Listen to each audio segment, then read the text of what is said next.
Ya. Ada orang bilang ijazahnya presiden itu palsu, maka saya panggil karena penasaran, percaya nggak percaya, maka saya ambil mubahalah itu. Jadi mubahalah itu hakikatnya saya juga mencari kebenaran gitu, ijazahnya Pak Jokowi itu asli atau palsu.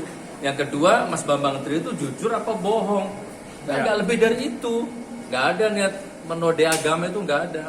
Apalagi di kultur budaya Indonesia ini kan banyak sekali mubahalah diramu dengan sumpah pocong misalkan, ya kan, dan konteksnya macam-macam. Ada orang dituduh punya ilmu santet, ada orang dituduh mencuri, ada orang dituduh meniduri istrinya. Ya, ambillah mubahalah ini, pakai dipocong-pocong segala. Dan dari dulu sampai sekarang nggak ada penodaan agama itu dalam mubahalah itu. Ya, jadi insya Allah kalau masalah ini saya tetap bersiteguh bahwa saya hak amar ma'ruf nahi munkar, gak ada sama menodai agama. Jadi sidang ini sudah mengadili mubahalahnya apa ijazah palsunya? Dua-duanya jalannya. Nanti biar kuasa hukum menjelaskan. Jadi saya mendukung Mas Bambang Tri, tapi saya juga harus tahu dong Bambang Tri ini sebenarnya bohong apa jujur.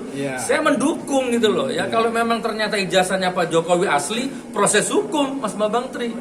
Kalau ternyata palsu, impeachment gitu ya, atau apa, saya nggak ngerti gitu ya. Ya, jadi mungkin lebih tepatnya begini loh. Sebenarnya ada nggak ada ya, tapi intinya kan saya ini dia bilang ijazahnya Jokowi palsu. Lah iya gimana? Saya nggak percaya gitu kan, percaya nggak percaya, percaya nggak percaya. Maka saya karena seorang Islam tak sumpah Al-Quran. Betul nggak gitu ya? Jadi mau nggak ditafsir sendiri mubahalah ini ada hubungannya apa enggak sama ijazah palsu atau asli itu. Tapi yang jelas hakikat dari hatiku yang paling dalam ini antara Bambang Tri ini jujur apa bohong sih? Hanya itu aja intinya. Tapi saya udah di penjara nih 3 bulan. Nggak bisa kasih nafkah anak istri ya.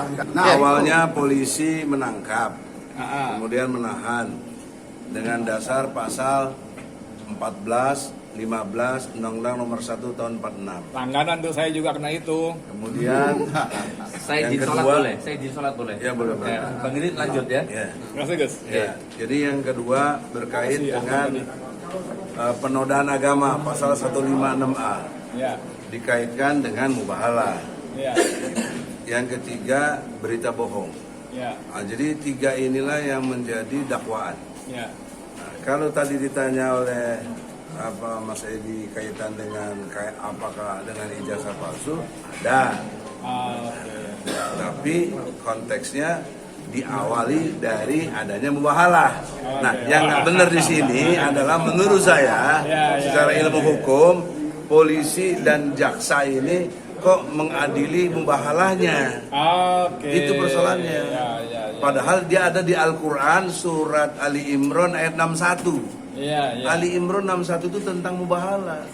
Boleh yang Gus Dur lakukan begitu, boleh. Lalu apa yang jadi persoalan? Nah, kalau yang jadi persoalan kontennya, jangan kena pasal 156 aja dong, karena nggak ada penodaan agama di situ. Berita bohongnya bisa, artinya bisa.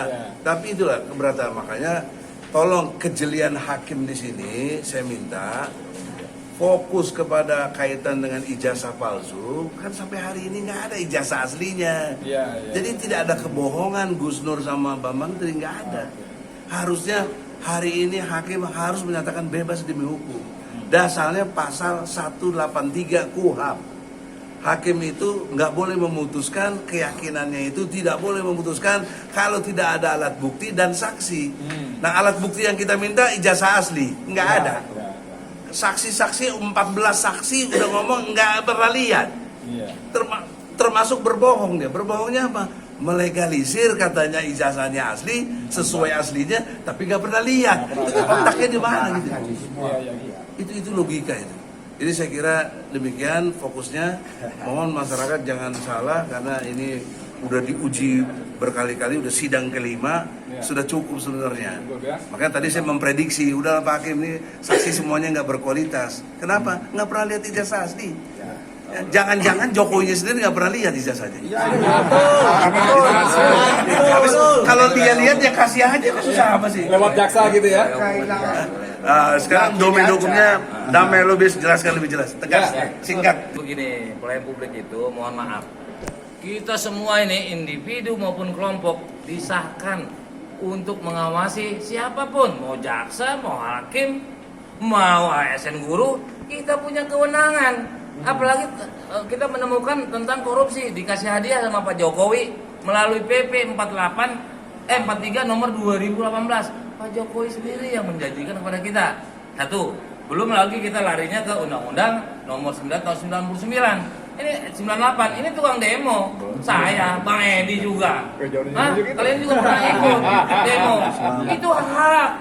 Bertanya, ada guru kayak tadi naik Lamborghini.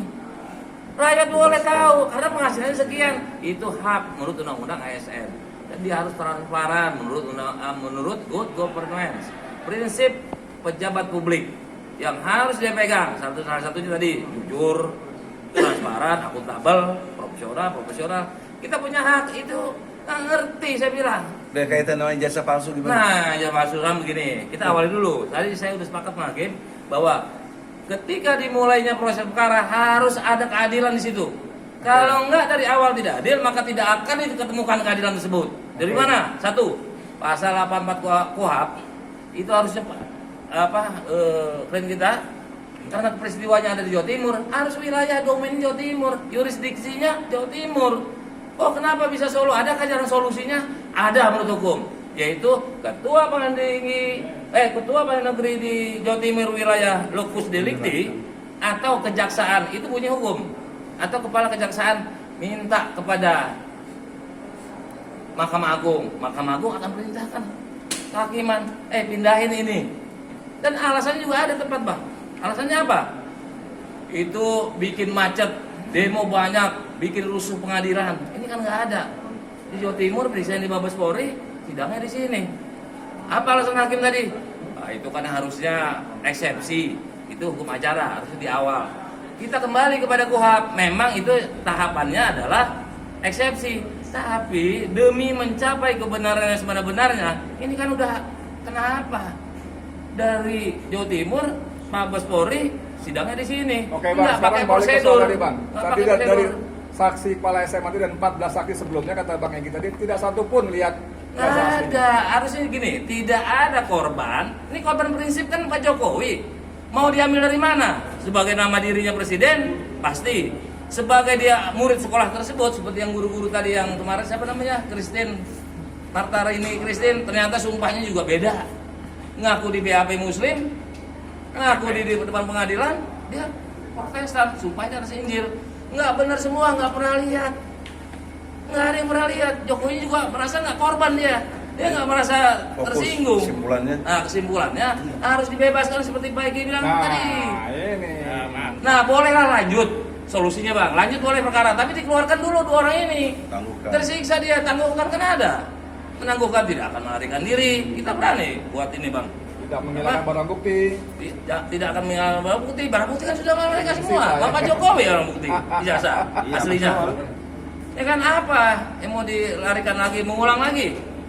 Kita nanti berbuat perjanjian, menjamin bahwa Gus Dur tidak akan melarikan diri. Oke.